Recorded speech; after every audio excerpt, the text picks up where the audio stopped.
Question number 1 to 17 set 4 ಇಲ್ಲಿ discussion ಮಾಡೋಣ. First main ನೋಡಿ, ಇದರಲ್ಲಿ first question, choose the appropriate question tag and fill in the blank ಇದೆ. ಯಾವಾಗಲೂ ಕೂಡ ಕ್ವೆಶನ್ ಟ್ಯಾಗೇ ಬರ್ತಾ ಇದೆ. ಫಸ್ಟ್ ಕ್ವೆಶನ್ ಸ್ಟೇಟ್ಮೆಂಟ್ ನೋಡಿ, rockets carry satellites and people into space ಅಂತ ಇದೆ. ವಿದ್ಯಾರ್ಥಿಗಳೇ ನೋಡಿ, ಕೊಟ್ಟಿರೋ ಸ್ಟೇಟ್ಮೆಂಟ್ ಪಾಸಿಟಿವ್ ಸ್ಟೇಟ್ಮೆಂಟ್ ಆಗಿದೆ. ಯಾಕೆಂದರೆ ಎಲ್ಲೂ ಕೂಡ ನಾಟ್ ಅಥವಾ ನೆಗೆಟಿವ್ ವರ್ಡ್ ಯಾವುದು ಕೂಡ ಇಲ್ಲಿ ಕಾಣಿಸ್ತಾ ಇಲ್ಲ. ಸೊ ಕ್ವೆಶನ್ ಟ್ಯಾಗಲ್ಲಿ ಈಗ ನಮಗೆ ನಾಟ್ ಇರಬೇಕಾಗುತ್ತೆ.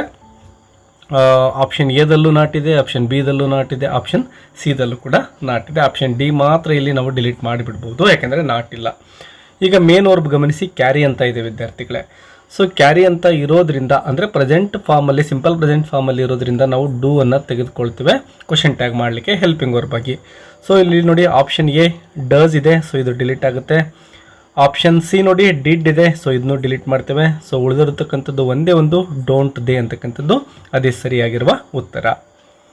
ಇನ್ನು ಸೆಕೆಂಡ್ ಕ್ವೆಶನ್, ಲ್ಯಾಂಗ್ವೇಜ್ ಫಂಕ್ಷನ್ಗೆ ಸಂಬಂಧಪಟ್ಟಿದ್ದು. ಏನು ಕೇಳ್ತಾ ಇದ್ದಾರೆ ನೋಡಿ, Deepa very good morning, what can I do for you ಅಂತ ಇದೆ. ಅರ್ಚನೆ ಹೇಳ್ತಕ್ಕಂಥದ್ದು, if you don't mind could I use your phone ಅಂತ ಇದೆ ನೋಡಿ ವಿದ್ಯಾರ್ಥಿಗಳೇ. Could I use your phone, sorry pen ಅಂತ ಇದೆ. ಸೊ ಗಮನಿಸ್ಬೋದು, ಆಪ್ಷನ್ಸನ್ನು ಗಿವಿಂಗ್ ಡೈರೆಕ್ಷನ್ ಇದೆ, ಯಾವುದೇ ಡೈರೆಕ್ಷನ್ ಇಲ್ಲಿ ಕೊಡ್ತಾ ಇಲ್ಲ. ಆಪ್ಷನ್ ಬಿ ಆಫರಿಂಗ್ ಹೆಲ್ಪ್, ಯಾವುದೇ ಹೆಲ್ಪನ್ನು ಆಫರ್ ಮಾಡ್ತಾ ಇಲ್ಲ. ಸೀಕಿಂಗ್ ಪರ್ಮಿಷನ್, ವಿದ್ಯಾರ್ಥಿಗಳಿಗೆ ಗಮನಿಸ್ಬೋದು, ನಾನು ನಿನ್ನ ಪೆನ್ನನ್ನು ಯೂಸ್ ಮಾಡ್ಬೋದಾ ಅಂತ ಒಂದು ಪರ್ಮಿಷನನ್ನು ಕೇಳ್ತಾ ಇರೋ ಒಂದು ಸ್ಟೇಟ್ಮೆಂಟ್ ಅದಾಗಿರುತ್ತೆ, ಕ್ವೆಶನ್ ಆಗಿರುತ್ತೆ. ಸೊ ಆಪ್ಷನ್ ಸಿ ಏನಿದೆ ನಾವು ಇದೇ ಸರಿಯಾಗಿರುವ ಉತ್ತರ. ಆಪ್ಷನ್ ಡಿ ಗಮನಿಸಿ, ಎಕ್ಸ್ಪ್ರೆಸಿಂಗ್ ಅಗ್ರಿಮೆಂಟ್ ಇದೆ, ಇದು ಕೂಡ ರಾಂಗ್ ಆಗುತ್ತೆ. Third question, fill in the blank choosing the appropriate if clause ಅಂತ ಇದೆ. ಕಂಡೀಷನಲ್ ಸೆಂಟೆನ್ಸ್ಗೆ ಸಂಬಂಧಪಟ್ಟಿದ್ದು. ಸೆಂಟೆನ್ಸ್ ಏನು ಕೇಳಿದ್ದಾರೆ ನೋಡಿ, ಆಕಾಶ್ ಹೇಳ್ತಕ್ಕಂಥದ್ದು. ಮೊದಲನೇದಾಗಿ ಆನಂದ್ ಏನು ಹೇಳ್ತಾ ಇದ್ದಾನೆ, Akash I am going to picnic tomorrow, will you come. ನಾನು ಪಿಕ್ನಿಕ್ ಹೋಗ್ತಾ ಇದ್ದೇನೆ, ನೀನು ಬರ್ತೀಯ ನಾಳೆ ಅಂತ ಆನಂದ್ ಆಕಾಶ್ನ ಕೇಳ್ತಾ ಇದ್ದಾನೆ. So Akash, thank you for inviting me, if you had told me earlier I dash joined you. ನೀನು ಮೊದಲಿಗೆ ನನಗೆ ಹೇಳಿದ್ದಿದ್ರೆ ನೋಡಿ, ಹೇಳಿದ್ದಿದ್ರೆ ನಾನು ನಿನ್ನನ್ನು ಜಾಯಿನ್ ಆಗಬಹುದಾಗಿತ್ತು. ನೋಡಿ, ಇತ್ತು ಅಂತಕ್ಕಂತಹ ಒಂದು ಮೀನಿಂಗ್ ಬರೋದ್ರೊಂದಿಗೆ ವಾಕ್ಯ ಎಂಡ್ ಆಗ್ತಾ ಇದೆ. ಸೊ ಈ ರೀತಿ ಬಂದಾಗ ನಾನು ನಿಮಗೆ ಆಲ್ರೆಡಿ ಸುಮಾರು ಸಾರಿ ಹೇಳಿದ್ದೇನೆ, ವುಡ್ ಹ್ಯಾವ್ ಅಂತಕ್ಕಂಥದ್ದು ಆನ್ಸರ್ ಆಗಿರುತ್ತೆ ಅಂಥೇಳಿ. ಇನ್ನು fourth one, read the given conversation and choose the passive form of the underlined sentence ಅಂತ ಕೇಳಿದರೆ ಪ್ಯಾಸಿವ್ ಫಾರ್ಮನ್ನು ಹುಡುಕಬೇಕಾಗುತ್ತೆ. I have bought some books ಅಂತ ಇದೆ ವಿದ್ಯಾರ್ಥಿಗಳೇ. ನೋಡಿ, ಐ ಅನ್ನೋದು ಸಬ್ಜೆಕ್ಟ್ ಆಗುತ್ತೆ ಮತ್ತು ಹ್ಯಾವ್ ಬಾಟ್ ಅನ್ನೋದು ವರ್ಬ್, ಸಮ್ ಬುಕ್ಸ್ ಅನ್ನೋದು ಆಬ್ಜೆಕ್ಟ್ ಆಗುತ್ತೆ. ಮೊದಲಿಗೆ ಸಮ್ ಬುಕ್ಸ್ ಅನ್ನೋದು ಆಬ್ಜೆಕ್ಟಲ್ಲಿ ಬರಬೇಕು. ಎಲ್ಲ ಸೆಂಟೆನ್ಸ್ಗಳನ್ನು ಗಮನಿಸಿದಾಗ ಇಲ್ಲಿ ಸಮ್ ಬುಕ್ಸ್ ಅಂತಕ್ಕಂಥದ್ದು ಸಬ್ಜೆಕ್ಟ್ ಆಗಿ ಬಂದಿದೆ, ಅಂದರೆ ಆಬ್ಜೆಕ್ಟ್ ಇರೋದು ಸಬ್ಜೆಕ್ಟ್ ಆಗಿ ಬಂದಿದೆ. ಇನ್ನು ಸಮ್ ಬುಕ್ಸ್ಗೆ ಸೂಟಬಲ್ ಹೆಲ್ಪಿಂಗ್ ವರ್ಬನ್ನು ನಾವು ಇಲ್ಲಿ ಬಳಸಬೇಕು. ನೋಡಿ, ಇಲ್ಲಿ ಹ್ಯಾವ್ ಅಂದರೆ ಪರ್ಫೆಕ್ಟ್ ಫಾರ್ಮಲ್ಲಿ ಇರತಕ್ಕಂತಹ ವರ್ಬ್ ಇದೆ.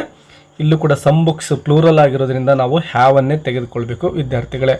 ಸೊ ನೋಡಿ, ಇಲ್ಲಿ ಸಮ್ ಬುಕ್ಸ್ ಹ್ಯಾವ್ ಅಂತ ಎಲ್ಲಿದೆ, ಸಮ್ ಬುಕ್ಸ್ ಹ್ಯಾಡ್ ಇದೆ ಆಪ್ಷನ್ ಎದಲ್ಲಿ. ಸೊ ಹ್ಯಾಡ್ ಬರೋದಿಲ್ಲ, ಸಮ್ ಬುಕ್ಸ್ ವಿಲ್ ಬರೋದಿಲ್ಲ, ಸಮ್ ಬುಕ್ಸ್ ವರ್ ಬರೋದಿಲ್ಲ, ಸಮ್ ಬುಕ್ಸ್ ಹ್ಯಾವ್ ಬರ್ತಾ ಇದೆ. So option D is the right answer.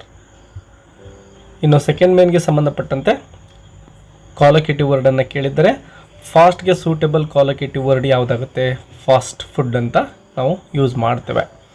Sixth one, which one of the following words has 2 syllable ಕೇಳಿದರೆ committee, ಇಲ್ಲಿ 3 syllable ಸಿಗ್ತಾ ಇದೆ. Capacity, ಇಲ್ಲಿ 4 ಸಿಲೆಬಲ್ ಇದೆ ವಿದ್ಯಾರ್ಥಿಗಳೇ. ಕಂಬೈನ್, ಇಲ್ಲಿ 2 ಸಿಲೆಬಲ್ ಕಾಣಿಸ್ತವೆ. ಕಾಲಲ್ಲಿ ಒಂದೇ ಸಿಲೆಬಲ್ ಇದೆ.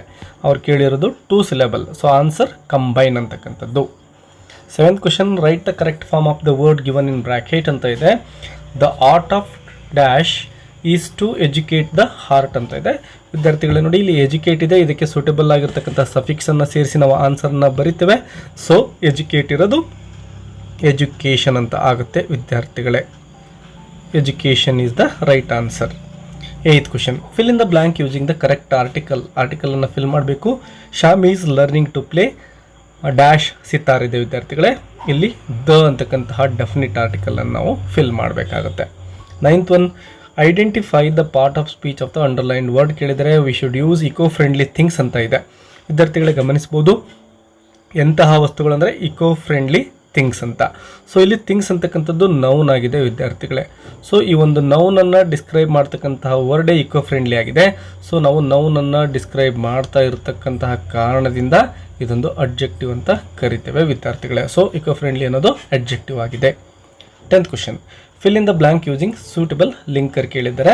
Kuvempu was the poet dash wrote the Ramayana Darshanam ಅಂತ ಇದೆ. ನೋಡಿ ವಿದ್ಯಾರ್ಥಿಗಳೇ, ಇಲ್ಲಿ ನಾವು ಸ್ವಲ್ಪ ಟ್ವಿಸ್ಟ್ ಆಗಿರೋ ಕ್ವಶನ್ ಆಗಿದೆ. ಇದು ಹೂ ಅಂತಕ್ಕಂಥದ್ದನ್ನು ಫಿಲ್ ಮಾಡ್ತೇವೆ. Kuvempu was the poet who wrote the Ramayana Darshanam ಅಂತೇಳಿ. 11th one, fill in the blank with appropriate preposition ಕೇಳಲಾಗಿದೆ. KRS dam has been constructed dash the river Kaveri ಅಂತ ಇದೆ. ನೋಡಿ ವಿದ್ಯಾರ್ಥಿಗಳೇ, ಏನು ನದಿ ಹರಿತಾ ಇರುತ್ತೋ ಆ ನದಿಗೆ ಅಡ್ಡಲಾಗಿ ನಾವೇನು ಮಾಡ್ತೇವೆ ಅಂದರೆ ಡ್ಯಾಮನ್ನು ಕಟ್ತೇವಲ್ವಾ.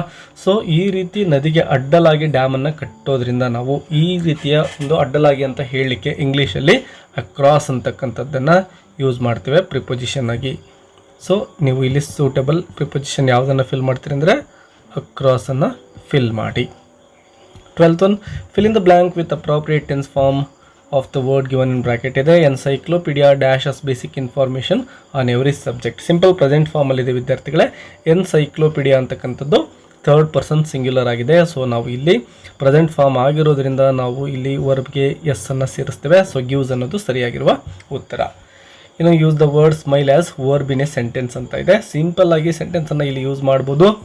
ಐ ಆಮ್ ಈ ರೀತಿ ಹೇಳಿದರೆ ನಾನು ವರ್ಬ್ ಆಗಿ ಯಾವ ರೀತಿ ಬರೆಯೋದು ಅಂತ. ಇನ್ನು ಸ್ಮೈಲನ್ನು ING ಫಾರ್ಮಲ್ಲಿ ಬರೀಬೇಕು. I am smiling for your joke. ಈ ರೀತಿ ಒಂದು ಸೆಂಟೆನ್ಸನ್ನು ನಾವಿಲ್ಲಿ ಕ್ರಿಯೇಟ್ ಮಾಡ್ಬೋದು. ಅಥವಾ ನೀವು ಸಿಂಪಲ್ ಆಗಿ ಜಸ್ಟ್ ಐ ಆಮ್ ಸ್ಮೈಲಿಂಗ್ ಅಂತ ಬರೆದ್ರು ಕೂಡ you will get 1 marks for that statement. Change into superlative degree ಕೇಳಿದರೆ ವಿದ್ಯಾರ್ಥಿಗಳೇ. Goa is smaller than any other state in India ಅಂತ ಇದೆ. ಮೊದಲನೇದಾಗಿ ಗಮನಿಸ್ಬೋದು, ಗೋವಾ ಈಸ್ ಅನ್ನೋದನ್ನು ಒಂದು ಪಾರ್ಟ್ ಮಾಡ್ಕೊಳ್ಳೋಣ. ಸ್ಮಾಲರ್ ದ್ಯಾನ್ ಅಬ್ಜೆಕ್ಟಿವ್ ಪಾರ್ಟ್ ಒಂದು, ಇನ್ನು ಎನಿ ಅದರ್ ಅನ್ನೋದು third part, state in India ಅನ್ನೋದು ಫೋರ್ತ್ ಪಾರ್ಟ್. ಈ ರೀತಿ ನಾವು ಸೆಂಟೆನ್ಸನ್ನು ಡಿವೈಡ್ ಮಾಡಿಕೊಂಡ್ರೆ ತುಂಬ ಸುಲಭ ಅನಿಸುತ್ತೆ. ಈಗ ನೋಡಿ, ಮೊದಲನೇ ಪಾರ್ಟನ್ನು ಆ್ಯಸ್ ಇಟ್ ಈಸ್ ಬರೀತೇವೆ. ಗೋವಾ ಈಸನ್ನು ಆ್ಯಸ್ ಇಟ್ ಈಸ್ ಬರೆಯೋಣ. ಈಗ ಸ್ಮಾಲರ್ ದ್ಯಾನ್ ಅಂದರೆ ಕಂಪ್ಯಾರಿಟಿವ್ ಫಾರ್ಮಲ್ಲಿರೋ ಒಂದು ಅಬ್ಜೆಕ್ಟಿವನ್ನು ನಾವು ಏನು ಮಾಡಬೇಕು ಅಂದರೆ ಸೂಪರ್ಲೇಟಿವ್ ಫಾರ್ಮ್ಗೆ ಚೇಂಜ್ ಮಾಡಬೇಕು. ಸೊ ಸೂಪರ್ಲೇಟಿವ್ಗೆ ಸ್ಮಾಲರ್ ಇರೋದು ದ ಸ್ಮಾಲೆಸ್ಟ್ ಅಂತ ಆಗುತ್ತೆ ವಿದ್ಯಾರ್ಥಿಗಳೇ. ದ ಸ್ಮಾಲೆಸ್ಟ್ ಅಂತ ಆಗುತ್ತೆ. ಸೊ ಗೋವಾ ಈಸ್ ಅನ್ನೋದು ಒಂದು ಪಾರ್ಟ್ ಆದರೆ ದ ಸ್ಮಾಲೆಸ್ಟ್ ಅನ್ನೋದು ಸೆಕೆಂಡ್ ಪಾರ್ಟ್ ಆಯಿತು. ಇನ್ನು ನಾವು ಸೂಪರ್ಲೇಟಿವ್ ಫಾರ್ಮಲ್ಲಿ ಏನೇ ಅದನ್ನು ಬಿಟ್ಟು ಬಿಡ್ತೇವೆ, ಅದನ್ನು ಯೂಸ್ ಮಾಡ್ಕೋಬಾರ್ದು. So Goa is the smallest ಆಯಿತು. ಇನ್ನು ಕೊನೆ ಪಾರ್ಟ್ ಏನಿದೆನೋ ಅದನ್ನು ಆ್ಯಸ್ ಇಟ್ ಈಸ್ ಬರೀದಿ, ಯಾವುದೇ ಬದಲಾವಣೆ ಮಾಡ್ತಕ್ಕಂತಹ ಅವಶ್ಯಕತೆ ಇಲ್ಲ ಇನ್ ಇಂಡಿಯಾ. ನೋಡಿ ಎಷ್ಟೊಂದು ಸುಲಭವಾಗಿ ನಾವು ಈ ಒಂದು ಸೂಪರ್ಲೇಟಿವ್ ಫಾರ್ಮ್ಗೆ ಚೇಂಜ್ ಮಾಡ್ಬೋದು ಅಂತ. ಸೊ 4 ಪಾರ್ಟ್ ಇತ್ತು. ಆ 4ರಲ್ಲಿ 3ನೇ ಪಾರ್ಟ್ ಡಿಲೀಟ್ ಮಾಡ್ತೇವೆ. ಫಸ್ಟ್ ಪಾರ್ಟ್ ಮತ್ತು third part as it is ಇರ್ತವೆ. ಅಬ್ಜೆಕ್ಟಿವ್ ಏನಿದೆನೋ ಸ್ಮಾಲರ್ ದ್ಯಾನ್ ಇರೋದು ದ ಸ್ಮಾಲೆಸ್ಟ್ ಅಂತ ಚೇಂಜ್ ಮಾಡ್ತೇವೆ. ಇಷ್ಟನ್ನು ನೀವು ನೆನಪಿಟ್ಕೊಳ್ಳಿ ಯಾವುದೇ ಸೆಂಟೆನ್ಸ್ ಕೊಟ್ಟರೆ. 15th one, frame a question to get the underlined word as answer ಅಂತ ಇದೆ. Anupama sings melodiously. Yes, Anupama ತುಂಬ ಮೆಲೋಡಿಯಸ್ಲಿ ಹಾಡು ಹೇಳ್ತಾಳೆ ಅಂತಕ್ಕಂತಹ ಒಂದು ಸೆಂಟೆನ್ಸ್ ಕೊಟ್ಟಿದ್ದಾರೆ. ಸೊ ನೋಡಿ, ಮೆಲೋಡಿಯಸ್ಲಿ ಅಂತಕ್ಕಂಥದ್ದು ಎಡ್ವರ್ಬ್ ಆಗಿದೆ. ಸೊ ಎಡ್ವರ್ಬ್ ಬಂದಾಗ ನಾವು ಹೌವನ್ನು ಯೂಸ್ ಮಾಡ್ಕೊಳ್ತೇವೆ ವಿದ್ಯಾರ್ಥಿಗಳೇ. ಮತ್ತು ಸಿಂಗ್ಸ್ ಅನ್ನೋದು ನೋಡಿ ಸಿಂಪಲ್ ಪ್ರೆಸೆಂಟ್ ಫಾರ್ಮಲ್ಲಿದೆ. ಸೊ ಡಸ್ ಅಂತಕ್ಕಂತಹ ಹೆಲ್ಪಿಂಗ್ ವರ್ಬನ್ನು ಯೂಸ್ ಮಾಡ್ಕೋಬೇಕು. How does. ಇನ್ನು ಅನುಪಮವನ್ನು ಬರ್ಕೊಳ್ತಾ ಇದ್ದೇವೆ, ಅನುಪಮ. ಸಿಂಗ್ಸ್ ಇರೋದನ್ನು ಸಿಂಗ್ ಅಂತ ಬರೀಬೇಕು ವಿದ್ಯಾರ್ಥಿಗಳೇ, ಯಾಕೆಂದರೆ ಇಲ್ಲಿ ಆಲ್ರೆಡಿ ಡಸನ್ನು ಸೇರಿಸಿರ್ತೇವೆ. ಸೊ ಹೌ ಡಸ್ ಅನುಪಮ ಸಿಂಗ್ ಅಂತ ಆನ್ಸರ್ ಸಿಗ್ತಾ ಇದೆ. ಕ್ವೆಶ್ಚನ್ ನಂಬರ್ 16, ರಿಪೋರ್ಟೆಡ್ ಸ್ಪೀಚ್ಗೆ ಸಂಬಂಧಪಟ್ಟಿದ್ದು. ಕಾನ್ವರ್ಜೇಷನನ್ನು ನೋಡ್ಕೊಳ್ಳಿ. John here is a camera for you Lakshmi ಅಂತ ಹೇಳ್ತಾನೆ. ಲಕ್ಷ್ಮಿ ಹೇಳ್ತಕ್ಕಂಥದ್ದು when did you buy it John ಅಂತ ಕೇಳ್ತಾ ಇದ್ದಾಳೆ. ಯಾವಾಗ ನೀನು ಇದನ್ನು ಪರ್ಚೇಸ್ ಮಾಡ್ಕೊಂಡಿದೀಯಾ ಅಂತ. ಸೊ ಈಗ ಏನು ಮಾಡಬೇಕು, ಶಿ ಆಸ್ಕ್ಡ್ ಹಿಮ್. ಇಲ್ಲಿ ದಟ್ಟನ್ನು ಸೇರಿಸಬಾರ್ದು ವಿದ್ಯಾರ್ಥಿಗಳೇ. ವೆನ್ನನ್ನು ಇಲ್ಲಿ ಬರ್ಕೊಳ್ತಾ ಇದ್ದೇವೆ ಸ್ಟಾರ್ಟಿಂಗಲ್ಲಿ. ಶಿ ಆಸ್ಕ್ಡ್ ಹಿಮ್ ವೆನ್ ಅಂತ ಬರೆದುಕೊಳ್ತೇವೆ.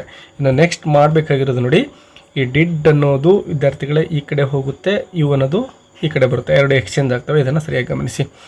ವೆನ್ ಯು ಅಂದರೆ ಯಾರು ಇಲ್ಲಿ ಜಾನ್ ಅಲ್ವಾ. ಸೊ ನಾವು ಇಲ್ಲಿ ಪ್ರೊನೌನ್ ಫಾರ್ಮಲ್ಲಿ ಹಿ ಅಂತ ಬರ್ಕೊಳ್ತೇವೆ, ವೆನ್ ಹಿ ಅಂತ. ಇನ್ನು ಡಿಡ್ ಯು ಇತ್ತು ನೋಡಿ ವಿದ್ಯಾರ್ಥಿಗಳೇ, ಇದನ್ನು ಸರಿಯಾಗಿ ಗಮನಿಸಿ ವಿದ್ಯಾರ್ಥಿಗಳೇ. ಡಿಡ್ ಯು ಇರೋದನ್ನು, ಸಾರಿ ಡಿಡ್ ಬೈ ಇರೋದನ್ನು, ಡಿಡ್ ಬೈ ಇದೆ ಅಲ್ವಾ. ಸೊ ಡಿಡ್ ಬೈ ಅಂತ ಬಂದಿರೋದನ್ನು ನಾವು ಬಾಟ್ ಅಂತ ಕನ್ಸಿಡರ್ ಮಾಡ್ತೇವೆ. ಓಕೆನಾ, ಡಿಡ್ ಬೈ ಇರೋದು ಬಾಟ್ ಅಂತ ಆಗುತ್ತೆ. ಸೊ ವೆನ್ ಹಿ ಆಯಿತು. ಈಗ ಬಾಟ್ ಅಂತ ಅಂದ್ಕೊಂಡ್ರೆ ನಾವು ಇದನ್ನು ಪಾಸ್ಟ್ ಟೆನ್ಸ್ ಫಾರ್ಮಲ್ಲಿದ್ದಾಗ ನಾವು ಹ್ಯಾಡ್ ಪ್ಲಸ್ V3 ಫಾರ್ಮಲ್ಲಿ ಬರೀಬೇಕು. So when he had bought ಅಂತ ಚೇಂಜ್ ಆಗುತ್ತೆ ವಿದ್ಯಾರ್ಥಿಗಳೇ, ಇದನ್ನು ಸರಿಯಾಗಿ ಗಮನಿಸಿ. ಹ್ಯಾಡ್ ಬಾಟ್ ಇಟ್ಟಿರೋದನ್ನು ಇಟ್ ಅಂತ ಬರಿತೇವೆ ಅಷ್ಟೇ, ಮತ್ತು ಜಾನನ್ನು ಬರೆಯೋ ಅವಶ್ಯಕತೆ ಇರೋದಿಲ್ಲ. She asked him when he had bought it. ಯಾಕೆ ಜಾನನ್ನು ಬರೆಯೋದಿಲ್ಲ ಅಂದರೆ ನೋಡಿ, ಇಲ್ಲಿ ಹಿಮ್ ಇದೆ ಅಲ್ವಾ, ಇಲ್ಲಿ ಆಲ್ರೆಡಿ ಅವರೇ ಕೊಟ್ಬಿಟ್ಟಿದ್ದಾರೆ. ಹಿಮ್ ಅಂದರೆ ಜಾನ್ ಆಗಿರ್ತಾನೆ, ಹಾಗಾಗಿ ಕ್ವೆಶನ್ ಮಾರ್ಕನ್ನು ಕೂಡ ಹಾಕಬಾರ್ದು ವಿದ್ಯಾರ್ಥಿಗಳೇ, ಇದು ಕೂಡ ನಿಮಗೆ ನೆನಪಿರಲಿ. ಇನ್ನು ಥರ್ಡ್ ಮೇನಲ್ಲಿ ನೋಡಿ ವಿದ್ಯಾರ್ಥಿಗಳೇ, ಎರರ್ ಕೊಟ್ಟಿರ್ತಾರೆ, 2 ಎರರ್ಸ್ ಇರ್ತವೆ ಈ ಪ್ಯಾರಾಗ್ರಾಫಲ್ಲಿ. ಅವುಗಳನ್ನು ಸರಿಪಡಿಸಿ ನೀವು ಆನ್ಸರ್ ಬುಕ್ಲೆಟಲ್ಲಿ ಮತ್ತೊಂದು ಸಾರಿ ಆನ್ಸರ್ನ ಬರೀಬೇಕಾಗುತ್ತೆ. Hemant moved to the edge of the compound to pluck flowers, he lost balance, fell down but broke his leg ಅಂತ ಇದೆ. ಸ್ಪೆಲ್ಲಿಂಗ್ ಮತ್ತು ಕಂಜಂಕ್ಷನ್ 2 ಮಿಸ್ಟೇಕ್ಸ್ಗಳನ್ನು ನಾವು ಇಲ್ಲಿ ಹುಡುಕಿ ಸರಿಪಡಿಸಿ ಬರಿಬೇಕಾಗುತ್ತೆ. ಮೊದಲನೇದಾಗಿ ನೋಡಿ, ಲಾಸ್ಟ್ ಇದೆ ಅಲ್ವಾ, ಇದೇನಾಗಿದೆ, ಸ್ಪೆಲ್ಲಿಂಗ್ ಮಿಸ್ಟೇಕ್ ಆಗಿದೆ. ಲಾಸ್ಟ್ LOST ಬರಬೇಕು ವಿದ್ಯಾರ್ಥಿಗಳೇ. ಸೊ ಸ್ಪೆಲ್ಲಿಂಗ್ ಮಿಸ್ಟೇಕ್ ಅಂತಕ್ಕಂಥದ್ದಕ್ಕೆ LOST ಸಿಗ್ತಾ ಇದೆ ನೋಡಿ. ಆಲ್ಮೋಸ್ಟ್ ಸ್ಪೆಲ್ಲಿಂಗ್ ಮಿಸ್ಟೇಕ್ ಕೊಟ್ಟಾಗ ಯಾವುದೋ ಒಂದು ಹೋಮೋಫೋನನ್ನು ನಾವು ಹುಡುಕಬೇಕು, ಯಾವುದೋ ಒಂದು ಹೋಮೋಫೋನಲ್ಲಿ ಮಿಸ್ಟೇಕ್ ಮಾಡಿರ್ತಾರೆ. ಇನ್ನು ಕಂಜಂಕ್ಷನ್ ನೋಡಿ, ಕಂಜಂಕ್ಷನ್ ಇಲ್ಲಿದೆ. ಮೊದಲನೇದಾಗಿ ಬಟ್ ಅಂತಕ್ಕಂಥದ್ದು ಇಲ್ಲಿ ಗಮನಿಸಬಹುದು ನಾವು. ಬಟ್ ಅಂತಕ್ಕಂಥದ್ದು ಇಲ್ಲಿದೆ ಅಲ್ವಾ. Fell down but broke his leg ಅಂತ ಇದೆ. ಬಟ್ ಬದಲಾಗಿ ವಿದ್ಯಾರ್ಥಿಗಳೇ ನಾವು ಇಲ್ಲಿ ಆ್ಯಂಡನ್ನು ಯೂಸ್ ಮಾಡಬೇಕು. ಇದನ್ನು ಕೂಡ ಸರಿಯಾಗಿ ಗಮನಿಸಿ. ಇವೆರಡನ್ನು ಸರಿಪಡಿಸಿ ನೀವು ಈ ಒಂದು ಪ್ಯಾರಾಗ್ರಾಫನ್ನು ಮತ್ತೆ ಆನ್ಸರ್ ಶೀಟಲ್ಲಿ ಬರೀರಿ. ವಿಡಿಯೋ ಹೆಲ್ಪ್ಫುಲ್ ಅನಿಸಿದರೆ ಎಸ್ ಅಂತ ಕಮೆಂಟ್ ಮಾಡಿ ಮತ್ತು ಒಂದು ಲೈಕನ್ನು ಕೊಡೋದನ್ನು ಮರಿಬೇಡಿ. ನಿಮ್ಮ ಫ್ರೆಂಡ್ಸ್ ಜೊತೆನೂ ಕೂಡ ವಿಡಿಯೋ ಶೇರ್ ಮಾಡ್ಕೊಳ್ಳಿ. ಮತ್ತೆ ಸಿಗೋಣ. Take care, keep learning. Bye ಬಾಯ್.